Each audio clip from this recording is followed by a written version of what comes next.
Good morning, students. Last class we discussed with what is ecosystem, definitions of ecosystem, structure of ecosystem, and last one, function of ecosystem. Today, we are going to learn about the continuation of function of ecosystem.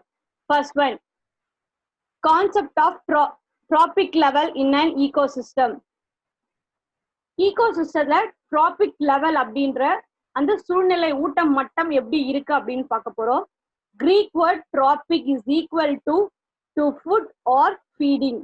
trophic அப்படின்ற கிரேக்க வேர்ட்ல இருந்தா இந்த trophic அப்படின்ற வார்த்தை வந்து நம்ம எடுத்தோம். So அதோட மீனிங் என்னன்னா உணவு அல்லது அப்படி ஊட்டம் அளித்தல் அப்படின்னு சொல்லி சொல்றோம். A trophic level refers to the portion of an organisms in the food chain. So இந்த trophic level அப்படின்றது வந்து பாத்தீங்கன்னா எதை ரெஃபர் பண்ணுது அப்படின்னா எதை குறிப்பிடுது அப்படின்னு பாத்தீங்கன்னா இந்த உணவு சங்கிலி அப்படின்னு சொல்ற ஃபுட் செயின்ல அந்த உணவு சங்கிலியில ஒவ்வொரு லிவிங் திங்ஸும் எந்தெந்த பொசிஷன்ல இருக்கு எந்தெந்த இடத்துல இருக்கு அப்படின்றத சொல்றதுதான் நம்ம என்னன்னு சொல்றோம்னா ஃபுட் செயின் அப்படின்னு சொல்றோம். The number of trophic level is equal to the number of steps in the food chain. So trophic லெவலோடைய நம்பரும் அந்த ஃபுட் செயினோடைய நம்பர்ஸும் எப்பயுமே வந்து பார்த்தீங்கன்னா ஈக்குவலா தான் இருக்கும். The green plants producer occupying the first trophic level T1 are called producer. Green plants வந்து பார்த்தீங்கன்னா ஃபுட்டை ஓனா ப்ரிப்பேர் பண்றதுனால அவங்க நம்ம என்னன்னு சொல்றோம்னா ப்ரொடியூசர்ஸ் அப்படின்னு சொல்றோம். இந்த ப்ரொடியூசர் தான் trophic லெவல்ல first one, that is called T1. The energy produced by the producer is utilized by the plant eaters, herbivores. They are called primary consumer and occupies the second trophic level T2. So trophic levelல செகண்டா யார் இருக்கிறாங்க அப்படின்னா primary consumer, முதல் நிலை ஊனுண்ணிகள் அப்படின்னு சொல்லி சொல்லுவோம். So அவங்களை நம்ம என்னன்னு சொல்லுவோம்னா ஹெர்பிவோரஸ். ஹெர்பிவோரஸ்னா என்ன மீனிங்னா தாவரத்தை மட்டும் சாப்பிடக்கூடியவங்க நம்ம என்னன்னு சொல்றோம்னா முதல் நிலை நுகர்வோர், that is called primary consumers அப்படின்னு சொல்றோம். இவங்க trophic லெவல்ல ரெண்டாவது இடத்துல இருக்கிறாங்க. Third one, herbivores are eaten by carnivores which occupy the third trophic level T3.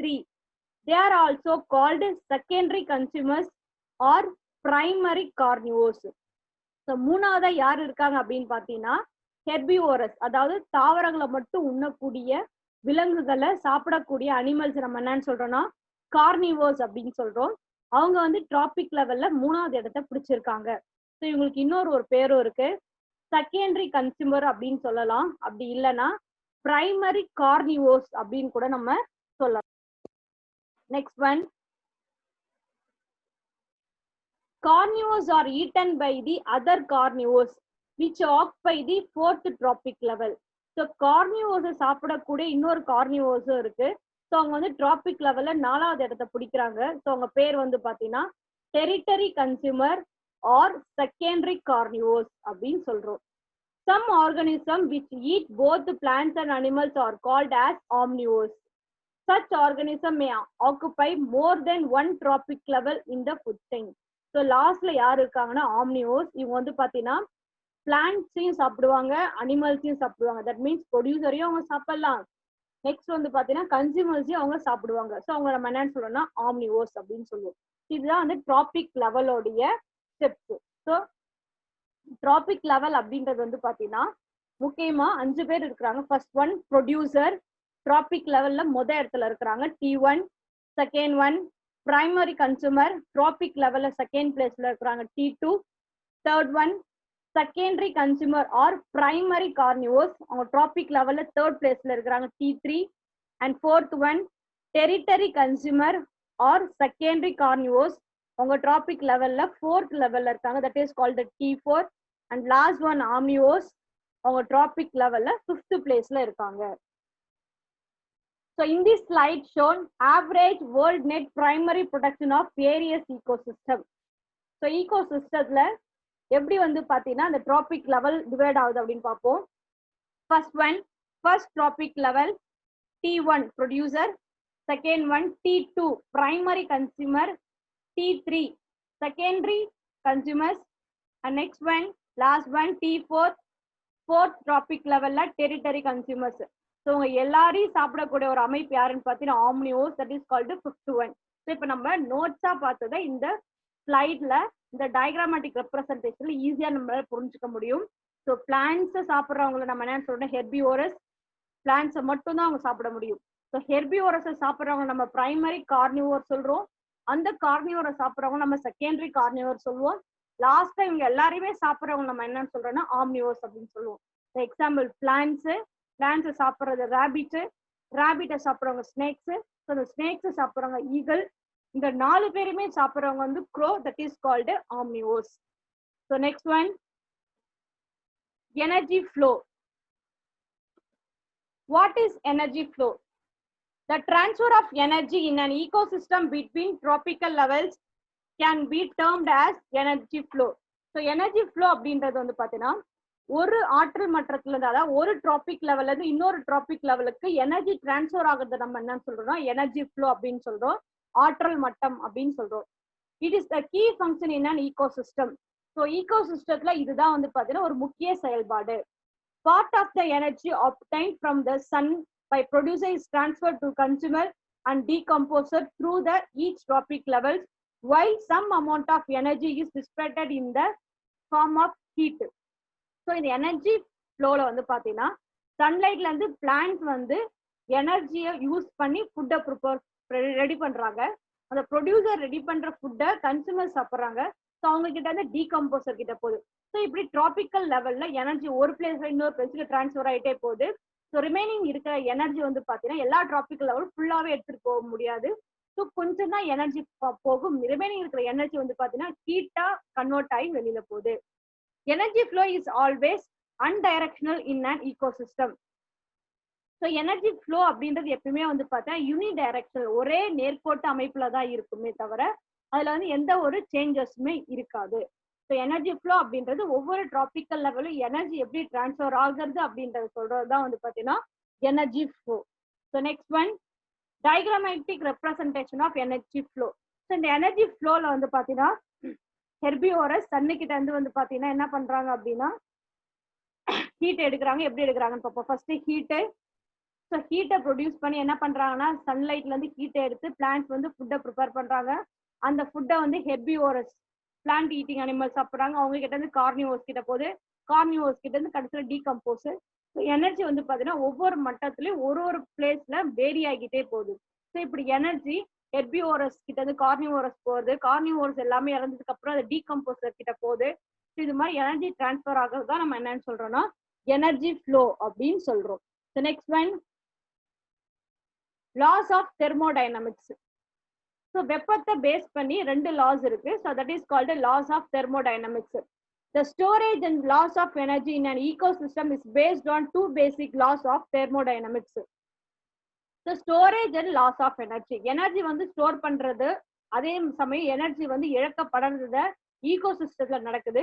So இதை பேஸ் பண்ணி 2 தெர்மோடைனமிக்ஸ் லாஸ் இருக்கு. ஸோ இது என்னன்னு பார்க்கலாம். First one, first law of thermodynamics. Second one, second law of thermodynamics. So next slide we discuss one by one. First one, first law of thermodynamics. It states that energy can be transmitted from one system to another in various forms. Energy cannot be destroyed or created. Energy அப்படின்றது வந்து பாத்தீங்கன்னா இது ஒரு transmitted form தான். ஒரு அமைப்புல இருந்து இன்னொரு அமைப்புக்கு வந்து பாத்தீங்கன்னா கண்டிப்பா ஆற்றல் வந்து மாற்றம் ஆயிட்டே இருக்கும். இந்த எனர்ஜி அப்படின்றது வந்து பாத்தீங்கன்னா நம்மளால உருவாக்கவும் முடியாது, அழிக்கவும் முடியாது. That is called energy cannot be destroyed or created. But it can be transformed from to another. So இது உருவாக்கவும் முடியாது, அழிக்கவும் முடியாது. ஆனா ஒரு மட்டத்துல இருந்து ஒரு அமைப்புல இருந்து இன்னொரு அமைப்புக்கு நம்ம அதை ஈஸியாவே மாற்ற முடியும். As a result, the quantity of energy present in universe is constant. So அதை பேஸ் பண்ணி இந்த யூனிவர்ஸ்ல எனர்ஜி வந்து எப்பயுமே அதோட குவான்டிட்டி வந்து எப்பயுமே கான்ஸ்டன்டா தான் இருக்கும். அதுல எந்த ஒரு சேஞ்சஸுமே இருக்காது.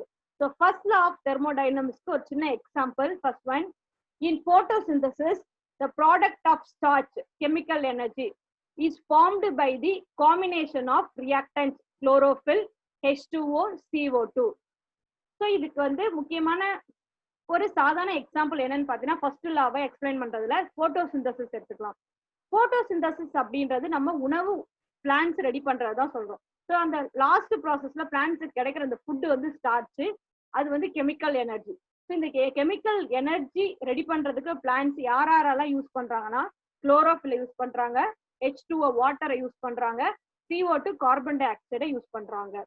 The energy stored in starch is acquired from the external sources, light energy, and so there is no gain or loss in total energy.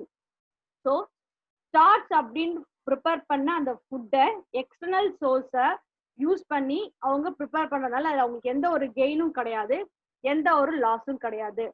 Her light energy is converted into chemical energy. So அதில் என்ன புரியுதுன்னா, light energy, அதாவது sunlight அப்படின்ற energy என்ன எனர்ஜியா மாறுதுன்னா chemical எனர்ஜியா மாறுது, அவ்வளவுதானே தவிர இந்த ஃபர்ஸ்ட் லாவ்ல எனர்ஜியில வந்து எந்த ஒரு லாஸுமே கிடையாது, எந்த ஒரு கெயினுமே கிடையாது. ஃபர்ஸ்ட் லா என்ன சொல்லுது அப்படின்னு பாத்தீங்கன்னா, எனர்ஜி வந்து பாத்தீங்கன்னா லெவல்ல உருவாகும் போது எந்த ஒரு சேஞ்சஸும் இல்லை, அதுல ஒரு அதிகமோ இல்ல குறைவோ, ஒரு கெயினோ ஒரு லாஸோ அங்க இல்லாம ஒரு எனர்ஜி இன்னொரு எனர்ஜியா கன்வெர்ட் ஆகுது. That is called light energy is converted into chemical energy. So இதை தான் வந்து ஃபர்ஸ்ட் லா ஆஃப் தெர்மோடைனமிக்ஸ் நம்மளுக்கு ப்ரூவ் பண்ணுது. So next one small equation. First one 6CO2 plus 6H2O, light and chlorophyll.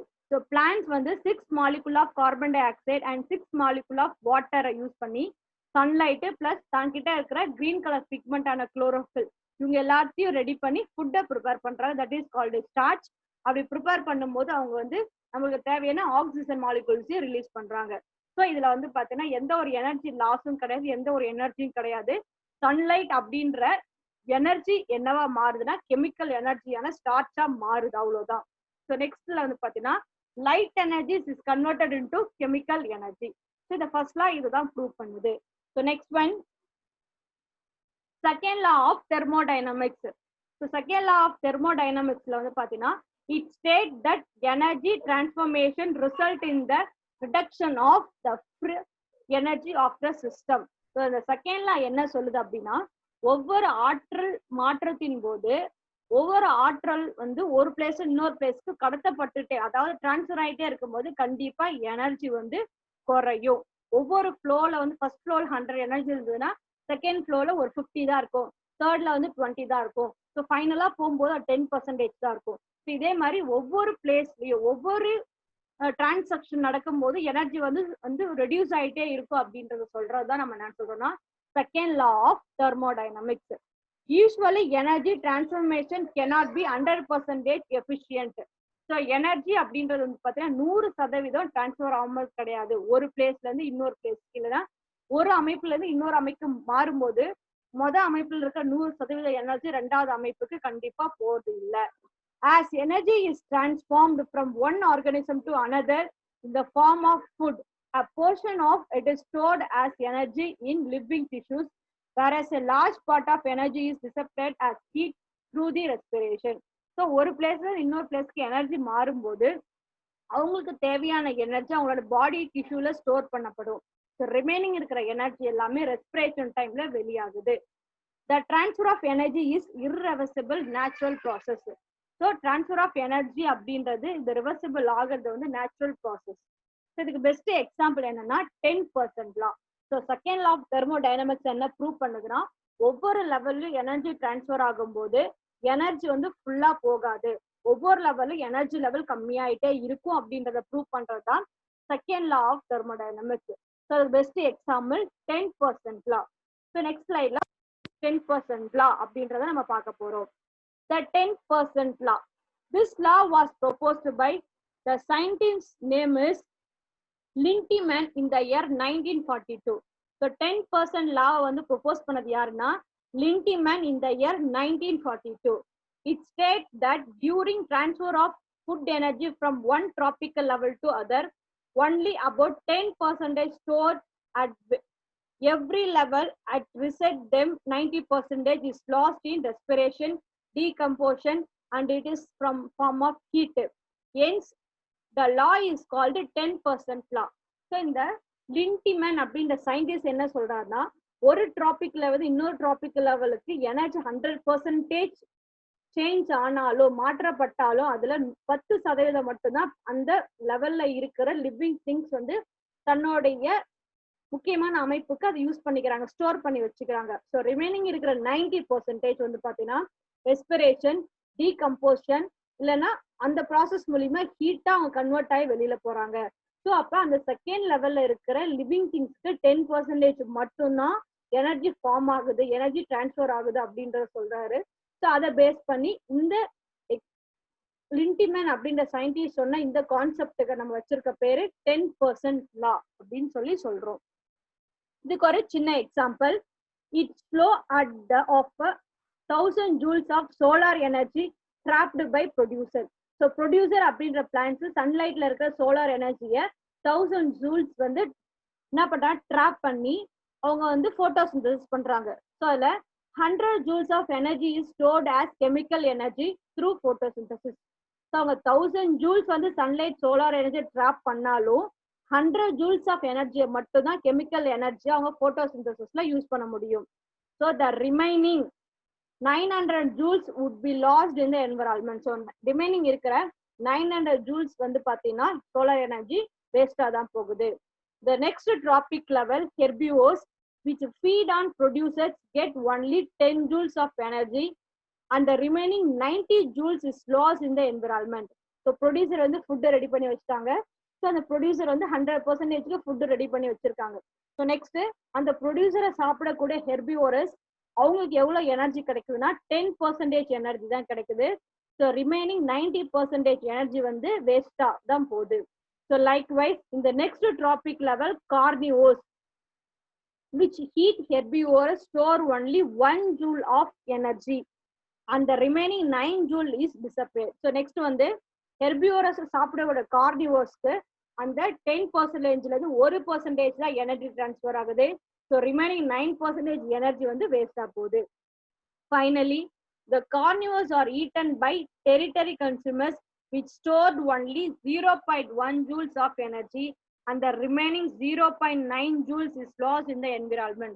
So next வந்து பாத்தீங்கன்னா இந்த carnivorous சாப்பிடக்கூடிய territory கன்சூமர்ஸ்க்கு அந்த 1% இருந்து 0.1% தான் எனர்ஜி கிடைக்குது. ரிமைனிங் இருக்கிற 0.9% எனர்ஜி வேஸ்ட் ஆகுது. So thus at the successive tropic level only 10% energy is stored. So இதை பார்க்கும்போது ஃபர்ஸ்ட் சன்லைட்ல இருந்து 1000 ஜூல்ஸ் எடுத்தாலும் பிளான்ட்ஸ்க்கு 100 தான் போகுது. ஸோ நெக்ஸ்ட்ல இருக்கிற ப்ரொடியூசர்ல இருந்து ஹெர்பிவோரஸ்க்கு வந்து 10% தான் போகுது. ஸோ நெக்ஸ்ட் இருக்கிற கார்னிவோர்ஸ்க்கு 1% தான் போகுது. ஸோ ஃபைனலா இருக்கிற நெக்ஸ்ட் டிராபிக் லெவல்ல இருக்கிற கார்னிவோர்ஸ்க்கு 0.1% தான் போகுது. ஸோ இதை பேஸ் பண்ணி பார்க்கும்போது ஒவ்வொரு டிராபிக்கல் லெவலும் energy 10%, 10%, 10%. So the law is 10% law. So அப்போ ஒவ்வொரு டிராபிக்கல் லெவலும் எனர்ஜி ஃபுல்லா ஸ்டோர் ஆகிறது இல்ல, ஒவ்வொரு டிராபிக்கல் லெவலும் எனர்ஜி ஸ்டோர் ஆகிறது குறைஞ்சிக்கிட்டே இருக்கு. ஸோ அதான் நான் என்ன சொல்றேன்னா செகண்ட் லா ஆஃப் தெர்மோடைனமிக்ஸ். அதுக்கு best example 10% law. So 10% law was proposed by Lindeman in the year 1942. So next, in this slide shown 10% law. So best example of 10% law. இந்த பிரமிடை நம்ம யூஸ் பண்ணலாம். இதுல வந்து பாத்தீங்கன்னா ஃபர்ஸ்ட் ஒன் யார் இருக்காங்க அப்படின்னு பாத்தீங்கன்னா ப்ரொடியூசர் பிளான்ஸ். ஸோ சன்லைட்ல இருந்து 1000 ஜூல்ஸ் வந்து ட்ராப் பண்றாங்க, பட் 10 ஜூல்ஸ் எனர்ஜியை ஸ்டோர் பண்றாங்க. ஸோ இந்த 100 ஜூல்ஸ்ல வந்து பாத்தீங்கன்னா நெக்ஸ்ட் போற பிரைமரி கன்சூமருக்கு 10 ஜூல்ஸ் தான் போகுது. ஸோ ரிமைனிங் 90 வேஸ்ட் ஆகுது. ஸோ செகண்டரி கன்சூமருக்கு 1 ஜூல் தான் போகுது, ரிமைனிங் 9 வேஸ்ட் ஆகுது. ஸோ லாஸ்ட்ல இருக்கிற டெரிட்டரி கன்சூமருக்கு 0.1% தான் போகுது. ஸோ ரிமைனிங் 0.9% வேஸ்டா தான் போகுது. ஸோ இந்த ஸ்லைட்ல வந்து பாத்தீங்கன்னா நம்ம எப்படி வந்து எனர்ஜி டிரான்ஸ்ஃபர் ஆகுது, எனர்ஜி வந்து எப்படி ஒவ்வொரு லெவல்லையும் சேஞ்ச் ஆயிட்டே போகுது அப்படின்றத இந்த 10% லா வந்து நம்மளுக்கு கிளியரா சொல்லுது. ஸோ அப்ப தெர்மோடைனமிக்ஸ்ல 2 லாஸ் இருக்கு. First law of thermodynamics, second law of thermodynamics. So first லால என்ன சொல்றாங்கன்னா ஒரு எனர்ஜி இன்னொரு எனர்ஜியா மாறுது. That means solar energy is converted into chemical energy. The best example photosynthesis. So second law of thermodynamics ல ஒவ்வொரு லெவல்லையும் வந்து பாத்தீங்கன்னா எனர்ஜி டிரான்ஸ்ஃபர் ஆகுது, ஒரே மாதிரியா இருக்காது. ஒவ்வொரு லெவல்லையும் வந்து பாத்தீங்கன்னா அதனுடைய எனர்ஜி டிரான்ஸ்ஃபர் பெர்சன்டேஜ் குறைஞ்சிக்கிட்டே போகுது அப்படின்றத சொல்றாங்க. ஸோ அதுக்கு best example 10% law. So next topic food chain. Food செயின்னா என்ன மீனிங்னா உணவு சங்கிலி அப்படின்னு சொல்றோம். What is food chain? ஃபுட்ன்றது உணவு, செயின்றது சங்கிலி. ஸோ இந்த ஃபுட்டுக்கும் செயினுக்கும் என்ன ரிலேஷன்ஷிப் அப்படின்னு நம்ம பார்க்க போறோம். The movement of energy from producer up to top carnivores is known as food chains. So the movement of energy வந்து ப்ரொடியூசர் அப்படின்ற பிளான்ட்ல இருந்து அந்த பிரமிட்ல டாப்ல இருக்கிற டெரிட்டரி கன்சியூமர் வரைக்கும் சேஞ்ச் ஆயிட்டே போறத ஒரு கனெக்ஷன்ல இந்த எனர்ஜி டிரான்ஸ்ஃபர் ஆயிட்டே போகிறத நம்ம என்ன சொல்றோம்னா ஃபுட் செயின் அப்படின்னு சொல்றோம். In any food chain energy flows from producer to primary consumer, then the form of primary consumer to secondary consumer, and finally secondary consumer to tertiary consumers. So இந்த food chain அப்படிங்கிறது easy எப்படி நம்ம தெரிஞ்சுக்கலாம்னா producer prepare பண்ற food herbivorous மூலியமா தான் carnivores போக முடியுமே தவிர ப்ரொடியூசர்ல இருந்து கார்னிவோர்ஸ் போய் ஃபுட் எடுக்க முடியாது. ஸோ அப்ப ஒரு ஸ்டெப் பை ஸ்டெப்பா எனர்ஜி ஃப்ளோ ஆகிட்டே போறது தான் நம்ம என்னன்னு சொல்றோம்னா ஃபுட் செயின் அப்படின்னு சொல்றோம். Hence it shows linear network links. So அப்ப இதை நம்ம என்ன சொல்லலாம் ஒரு லீனியர் நெட்வொர்க் ஸ்ட்ரக்சர் அப்படின்னு சொல்லலாம். Generally they are 2 types of food chains. Food செயின்ஸ்ல மொத்தம் 2 டைப் இருக்கு. First one grazing food chain, second one detritus food chain. So first one grazing food chain. What is grazing food chain? கிராசிங்னாலே தெரியும், நம்ம மேய்ச்சல் அப்படின்னு சொல்றோம் இல்லையா, அதுதான் நம்ம கிராசிங் ஃபுட் செயின் அப்படின்னு சொல்றோம். Main source of energy for the grazing food chain is sun. So the grazing food chain la முதன்மையான எனர்ஜி யாருன்னு பார்த்தீங்கன்னா சன்னு தான். It beings with the first link producer plants. So இதுல வந்து பாத்தீங்கன்னா அந்த எனர்ஜியை எடுத்து யூஸ் பண்றவங்க நம்ம யாருன்னு சொல்லலாம் ப்ரொடியூசர் அப்படின்னு சொல்லலாம். அதுல முதன்மையான ஃபர்ஸ்ட் செயின் அங்க யாரு வருதா பிளான்ட்ஸ் வராங்க. The second link in the food chain is primary consumer which get their food from producer. So first start அந்த செயின் அந்த ஃபுட் செயினை ஸ்டார்ட் பண்றதே முதல்ல யாருன்னா ப்ரொடியூசர். அந்த ப்ரொடியூசரை டிபெண்ட் பண்ணி யார் இருக்காங்கன்னா பிரைமரி கன்சியூமர் இருக்காங்க. ஸோ அவங்க நெக்ஸ்ட் செயினை உருவாக்குறாங்க. That is called mouse. And third one the third link in the food chain is secondary consumer snake which gets their food from primary consumer. So ப்ரொடியூசர்கிட்ட இருந்து யார் வராங்கன்னா கன்சியூமர்ஸ் வராங்க. அந்த கன்சியூமர் கிட்ட இருந்து ஃபுட்டை எடுக்கிறதுக்கு செகண்டரி கன்சியூமர்ஸ் வராங்க. So next fourth, the link is food chain is territory consumer eagle which gets their food from secondary consumers. So அப்ப plants produce பண்ற food எடுக்கிறதுக்கு first வந்து plants ஒரு chain, second mouse ஒரு chain, third snake ஒரு chain, fourth eagle ஒரு chain. So இது மாதிரி எனர்ஜி டிரான்ஸ்ஃபர் ஆகிறத ஒரு ஒரு லெவலா மாறி மாறி மாறி போறதுதான் நம்ம என்னன்னு சொல்றோம்னா ஃபுட் செயின் அப்படின்னு சொல்றோம். இதுல வந்து கிராசிங் ஃபுட் செயின்ல இதுதான் இருக்கு. இந்த மேய்ச்சல் உணவு சங்கிலியில இதுதான் பிரசன்ட் ஆயிருக்கு. So diagrammatic representation of grazing food chain. So கிராஸ்லேண்ட்ல இருக்கிற பிளான்ட்ஸை டிபெண்ட் பண்ணி மவுஸ் இருக்கு. ஸோ அந்த மவுஸை டிபெண்ட் பண்ணி ஸ்னேக் இருக்கு. அந்த ஸ்னேக்கை டிபெண்ட் பண்ணி ஈகிள் இருக்கு. ஸோ இந்த ஃபுட் செயின் வந்து பாத்தீங்கன்னா எந்த ஒரு என்ன சொல் டிஸ்ட்ராக்ஷனும் இல்லாம கிளியர் கட்டா ஒரு லீனியர் லைனா ஒரு நேர்கோட்டு அமைப்பா இருக்கிறது நம்ம என்ன சொல்றோம்னா கிராசிங் ஃபுட் செயின் அப்படின்னு சொல்றோம். So next one, British's food chain. So what is British's food chain? This type of food chain being with the dead organic matters which is an important source of energy. So இதுல வந்து பாத்தீங்கன்னா முக்கியமானது வந்து dead decaying materials தான். அதாவது சிதைக்கக்கூடிய உணவு சங்கிலியை நம்ம அமைப்பை கலந்தது நம்ம சொன்னோம் detritus food chains அப்படின்னு சொல்லுவோம். A large amount of organic matters is derived from the dead plants, animals and their extract. So mostly வந்து பாத்தீங்கன்னா நம்மளுக்கு இறந்து போன பிளான்ஸா இருக்கட்டும் அனிமல்ஸா இருக்கட்டும் இல்ல அவங்களோட வேஸ்ட் ப்ராடக்டா இருக்கட்டும் அதுல இருந்து வந்து பாத்தீங்கன்னா எனர்ஜி டிரான்ஸ்ஃபர் பண்ணி எடுக்கிறது தான் நம்ம என்னன்னு சொல்றோம் அப்படின்னா detritus food chain அப்படின்னு சொல்றோம். This type of food chain is present in all ecosystem. So இந்த type of food chain எல்லா வகையான ecosystemலயும் present ஆயிருக்கும். The transfer of energy from the dead organic matter is transferred through a series of organisms called tertiary consumers or detrivorous, small carnivorous, large carnivorous with repeated eating and being eaten respectively. So இந்த type of food chain வந்து பாத்தீங்கன்னா இறந்து போன கரிம பொருட்களை எடுக்கிறதுதான். இது வந்து பாத்தீங்கன்னா ஒரு பெரிய மண்வாழ் சாயில் ஓரியன்ட் மைக்ரோ ஆர்கானிசமா இருக்கலாம், அவங்க வந்து பாத்தீங்கன்னா கொஞ்சம் சின்னதா இருக்க உயிரியை சாப்பிடலாம், அவங்க வந்து ஒரு பெரிய உயிரி. இது மாதிரி வந்து பாத்தீங்கன்னா செயின் வந்து மாறிக்கிட்டே போயிட்டே இருக்கிறது நம்ம என்னன்னு சொல்றோம்னா நியூட்ரிஷியஸ் ஃபுட் செயின் அப்படின்னு சொல்றோம். So in this slide shown diagrammatic representation of a nutritious food chain. First one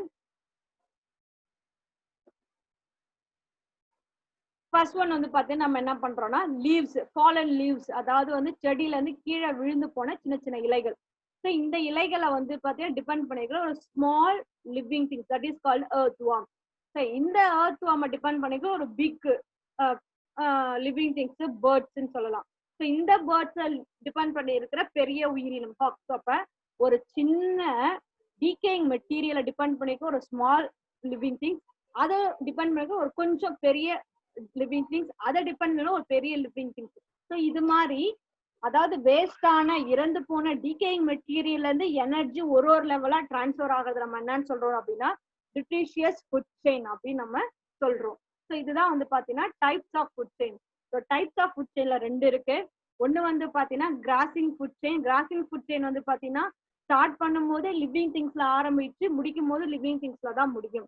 ஆனா நியூட்ரிஷியஸ் ஃபுட் செயின்ல வந்து பாத்தீங்கன்னா ஸ்டார்ட் பண்ணும்போது டீகேயிங் மெட்டீரியல், அதாவது இறந்து போன, அதாவது உயிர் இல்லாத அமைப்புல, ஃபார் எக்ஸாம்பிள் ஃபாலன் லீவ்ஸ், கீழே விழுந்த இலை, இந்த இலைக்கு வந்து உயிரே இல்லை. ஸோ அதுல ஸ்டார்ட் பண்ணி ஒரு ஸ்மால் லிவிங் திங்ஸ்ல, அப்புறம் கொஞ்சம் பெரிய லிவிங் திங்ஸ், அப்புறம் லாஸ்ட்ல ரொம்ப பெரிய லிவிங் திங்ஸ் முடியறது நம்ம என்னன்னு சொல்றோம்னா நியூட்ரிஷியஸ் ஃபுட் செயின் அப்படின்னு சொல்றோம்.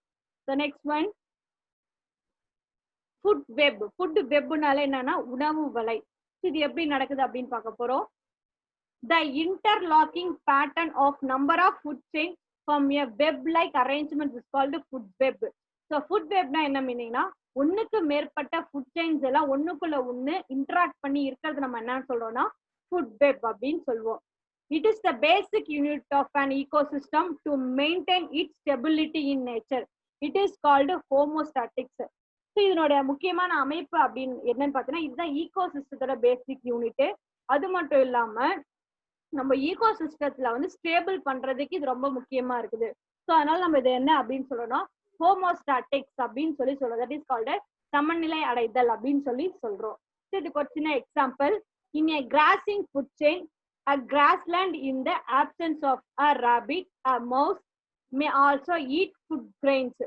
ஸோ ஒரு கிராசிங் ஃபுட், ஒரு புல்வெளியான இருக்கிற அமைப்பை எடுத்துக்கலாம். அதுல வந்து பாத்தீங்கன்னா அந்த ஃபுட் செயின்ல முயலே இல்லை அப்படின் போது எலி வந்து எப்படி, அந்த மவுஸ் வந்து எப்படி போய் தானியங்களை சாப்பிடும் அதை யோசிக்கணும். அது இல்லைன்னா at the same time the mouse is turn may be eaten directly by a hawk or by a snake and the snake may be directly eaten by hawk. So அதே மாதிரி வந்து பாத்தீங்கன்னா எலி வந்து பாத்தீங்கன்னா ஸ்ட்ரைட்டா வந்து பாத்தீங்கன்னா அந்த பருந்து வந்து சாப்பிடலாம், ஆனா பாம்பு வந்து சாப்பிட முடியாது இல்லையா.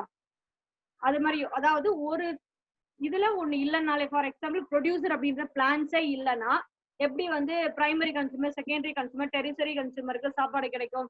அதே மாதிரி வந்து பாத்தீங்கன்னா ப்ரொடியூசர் இருக்காங்க. ஸோ நடுவில் வந்து பாத்தீங்கன்னா ஃபார் எக்ஸாம்பிள் ஒரு ரேபிட் இல்லை. ஸோ ரேபிட் இல்லைன்னா அந்த பிளேஸ்ல ரேபிட்டா இல்லைன்னா அதை டிபெண்ட் பண்ணி இருக்கிற லயனோ டைகரோ எப்படி அவங்க ஃபுட்டு சாப்பிடுவாங்க. ஸோ அப்ப ஃபுட் வெப் அப்படின்றது ஃபுட் செயின்ல எந்த ஒரு சேஞ்சஸும் இல்லாம ஒண்ணுக்குள்ள ஒண்ணு லாக் ஆகி இருக்கிறது நம்ம என்னன்னு சொல்றோம்னா ஃபுட் வெப் அப்படின்னு சொல்றோம். Hence this interlocking pattern of food chain, it is the food web, and the species of an ecosystem may remain balanced to each other by some sort of natural check. அவ்வளவுதான். So இப்போ வந்து நம்ம என்ன சொல்றோம் அப்படின்னா இயற்கை வந்து பாத்தீங்கன்னா எந்த ஒரு அமைப்பிலையும் எந்த ஒரு சிற்றினத்திலையும் சமநிலையில வச்சுக்கிறது தான் நம்ம என்னன்னு சொல்றோம் அப்படின்னா ஃபுட் வெப் அப்படின்னு சொல்றோம். ஃபார் எக்ஸாம்பிள் நான் சொன்ன மாதிரி ப்ரொடியூசரே இல்லைன்னா எந்த ஒரு லிவிங் திங்ஸுமே இல்லை. ப்ரொடியூசர் இருக்கு, ப்ரொடியூசரை சாப்பிட்ற, அதாவது பிளான்ஸை சாப்பிட்ற ஹெர்பிவோரஸே இல்லை அப்படின்னா அதை டிபெண்ட் பண்ணி இருக்கிற primary consumer, secondary consumer, territory consumer, that means carnivorous, omnivorous யாருமே இல்லை. ஸோ அதனால ஒண்ணுக்குள்ள ஒன்று இன்டர்லிங்கா இருக்கிறது தான் நம்ம என்னன்னு சொல்றோம்னா ஃபுட் வெப் அப்படின்னு சொல்றோம். So in this slide shown diagrammatic representation of food web in a grassland ecosystem. So grassland ஈகோசிஸ்டம்ல வந்து பாத்தீங்கன்னா நம்ம யாரை பார்க்க போறோம், இந்த டயக்ராமேட்டிக் ரெப்ரசன்டேஷனை தான் பார்க்க போறோம். ஸோ இதுல வந்து பிளான்ஸ் இருக்கு. ஸோ பிளான்ஸை டிபெண்ட் பண்ணி ரேபிட் இருக்கு. ஸோ அதே மாதிரி மவுஸ் இருக்கு. At the same time cross Hopper இருக்கு. ஸோ ரேபிட்டை டைரக்டா சாப்பிடக்கூடிய ஹாக், அதாவது கழுகு இருக்கு. மவுஸை சாப்பிடக்கூடிய ஸ்னேக் இருக்கு, ஸ்னேக்கு சாப்பிடக்கூடிய ஹாக் இருக்கு. அதே மாதிரி ஒரு ஒரு ஒரு ஒரு செயின்லயும் வந்து பாத்தீங்கன்னா இந்த இன்டர்லிங்கிங் போயிட்டே இருக்கு. ஸோ இப்படி வந்து பாத்தீங்கன்னா நிறைய ஃபுட் செயின் எந்த ஒரு குழப்பமும் இல்லாம டைரக்டா இருக்கிறத தான் நம்ம என்னன்னு சொல்றோம் அப்படின்னு பாத்தீங்கன்னா ஃபுட் வெப் அப்படின்னு சொல்றோம்.